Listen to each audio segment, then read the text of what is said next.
So hello viewers, welcome to part 4 of core Java. So in the previous video we have seen about inner classes and packages. So in this video we will see about string handling and wrapper classes.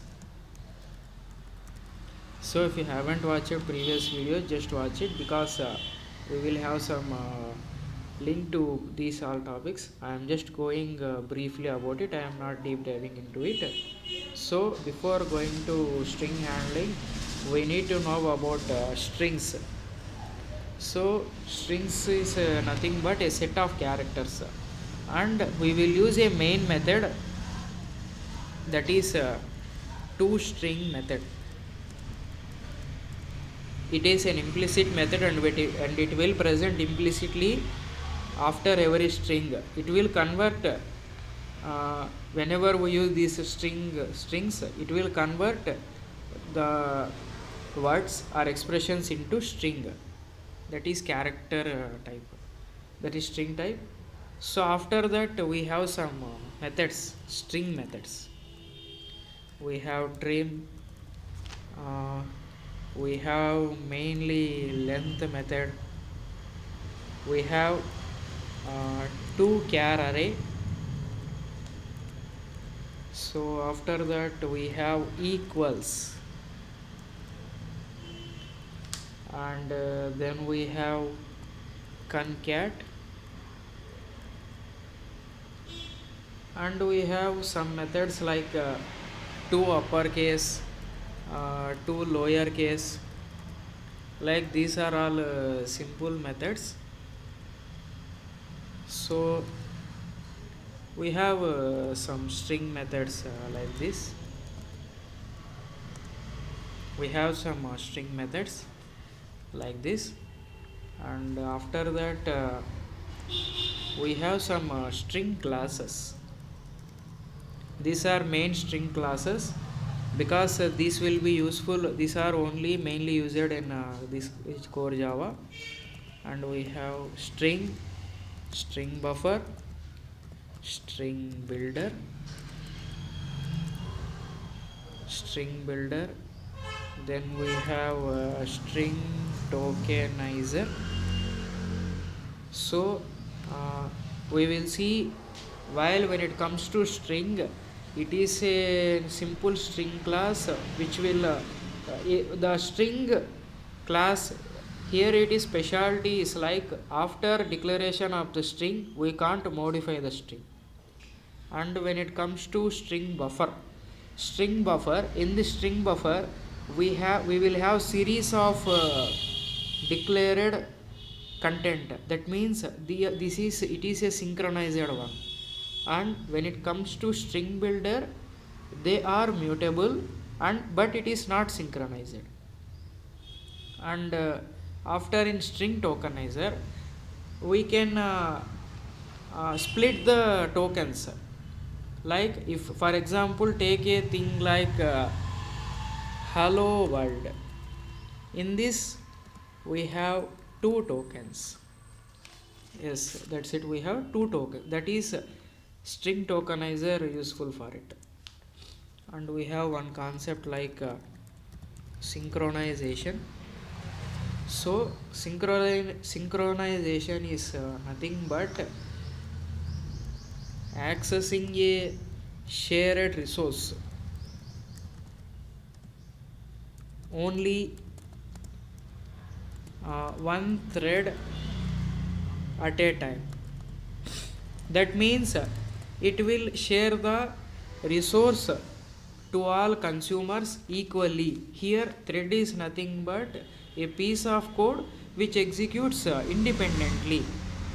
Here we will know about synchronization in the upcoming topics, that is multi-threading and synchronization. So after that we have one more concept, that is command line arguments. These are the arguments which will be passed through the, while we are executing the Java program, we will open one CMD command prompt. Here we will pass some arguments, and these all arguments are of type of string only. That means we can't change them integer or nothing. We can't expect any integer or floating data types. We have only string only. We can convert them into integer float by some methods. This is about command line arguments. We have another concept, that is wrapper classes. So here wrapper classes means these are the classes of each primitive data type. We will know about primitive data type and reference data type. So first let me write down about wrapper classes. So it is nothing but classes of each primitive data type. So let me show you about primitive ones. It is nothing but char, int, float, double, like this. When it comes to reference, we will have these extensions, that is character, integer, float, double.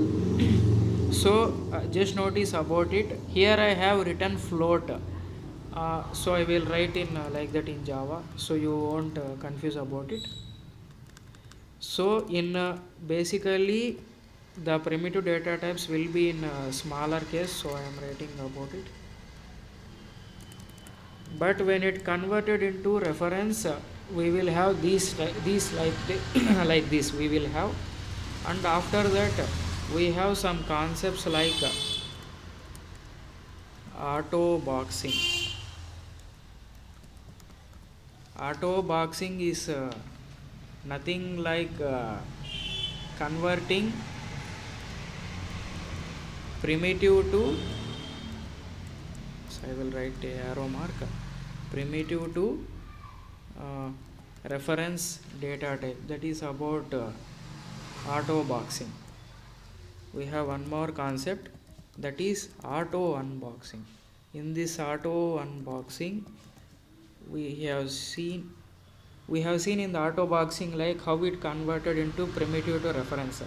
In this auto unboxing we will see how reference data types converted to primitive data type. Yes, this is about auto boxing and auto unboxing.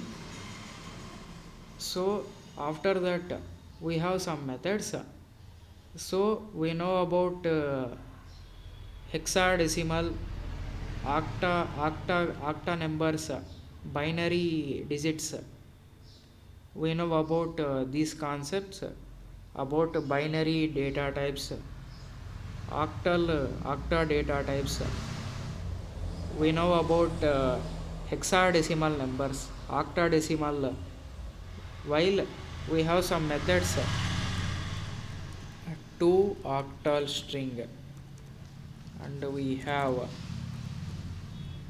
2 hex string. We also have 2 binary string. These are methods which will be useful while converting a decimal integer. If we want to convert a decimal to octadecimal numbers, we will use these. When we want to convert into hexadecimal, we will use this. When we want to convert into binary digits, we will use this. And we have some method like parseint as well. Parseint is different from this because parseint is nothing but it will convert any data type into integer. So these are all classes, or these are all methods of integer classes. These are all methods of integer class.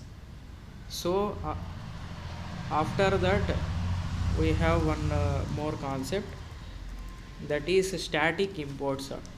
Here static imports is nothing but we can avoid the class name while working with static members. That means we can avoid the static class name. That's it about in this part we have seen about some main concepts like about string handling and wrapper classes.